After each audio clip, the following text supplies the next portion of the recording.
I wonder if you have had to have a difficult conversation lately. I know it's part of my seemingly everyday life. I mean, not every day, but at least, once or twice a month, several times a year, I have to have difficult conversations. Conversations that turn my stomach. And most of us are afraid of having those conversations. Most of us would rather be sitting in a bathtub full of spiders or stranded at sea than we would like to have that conversation that is currently rotting our gut. But if we want to have healthy relationships, if we want to be healthy ourselves inside of our own soul, we need to have the capacity to have difficult conversations well. And here's the thing.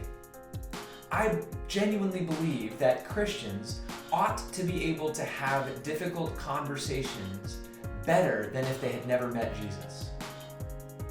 And I'm not saying that because we have some access to some awesome self-help tip to having great, difficult conversations. I'm not saying that because Christians have secret knowledge of a moral way that other people don't have. I'm saying that not because of something we know how to do, but because of something we have access to. You see, the Christian gospel, in a nutshell, is that you and I ultimately are accepted and loved by God. And not because we're good, not because we're right, simply because He loves us. That means our starting place for any conversation, our starting place in our being is a place of belovedness that is independent of our being right. Here's what that does for difficult conversations, in my experience. When I am grounded in the gospel, when I'm grounded in my belovedness, and I come to a difficult conversation, I'm able to share the truth of my experience. I'm able to share my evaluation of my experience with the other person without a need to defend myself. I'm able to share my experience without a need to be right, which means if they come back at me with some new information, I don't have to automatically defend myself. I can consider it.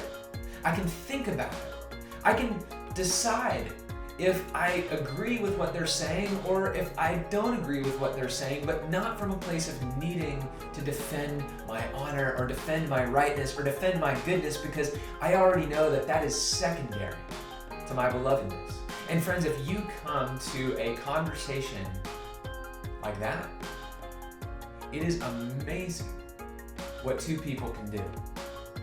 When you come to a conversation where neither of you need to be right, need to be the good one, it is amazing what you can get to the bottom of. Can you imagine if your next difficult conversation, both of you came to it from that place? Can you imagine if the difficult conversations we had on Facebook or any variety of other places actually occurred from that deeper place of belovedness rather than this divisive tribalism that needs to be right and needs to be seen as good? Our world would be a radically, radically different place. So today I would encourage you, have that difficult conversation you've been needing to have, but before you go into it, ground yourself in the good news that God loves you just as you are.